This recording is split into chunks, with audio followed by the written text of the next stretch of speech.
And much of the country is now bracing for a government shutdown. If lawmakers are unable to reach an agreement on funding, the shutdown would begin at midnight, October 1st. ABC's Rachael Bade looks at the potential human cost of the spending fight.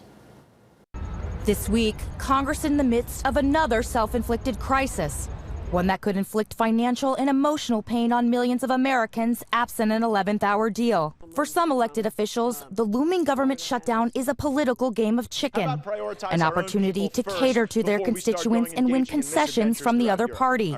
This time, House Republicans demanding steep spending cuts and a U.S.-Mexico border crackdown to leave the lights on.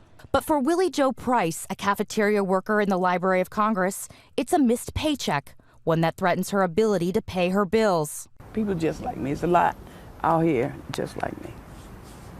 Living paycheck to paycheck and can't afford to do anything, you know, and then the government shut down. And like I say, the government will go back and they're going to get paid. We're not going to get anything. Price is far from alone. Starting at 12:01 a.m. on October 1st, as many as 4 million federal workers could be furloughed without pay. 1.3 million active duty military service members, as well as law enforcement officials and TSA agents, will be asked to show up at their posts despite their salaries being frozen. Employees now live paycheck to paycheck. So one missed check can affect them in many different ways, from child care to whether or not they have gas to go to work, to and from work, having a lunch. National parks and passport offices inside federal buildings could close. New clinical trials for cancer and other life-saving research could be delayed, and travelers could see potential disruptions at the airport as air traffic controllers, already short-staffed, feel the squeeze even more. As the clock ticks down, federal employees infuriated at lawmakers for playing recklessly with their livelihoods.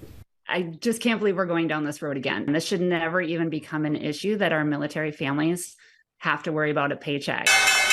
The fiscal face-off coming as the nation is grappling with inflation. Meanwhile, here in the nation's capital, lawmakers still receiving a nearly $175,000 taxpayer-funded salary, despite failing to do Congress's most basic duty laid out in the Constitution: fund the government.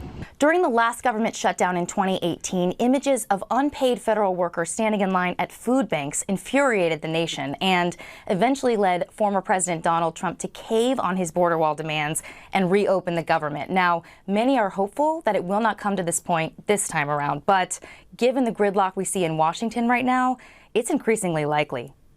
Rachael Bade, ABC News, Washington.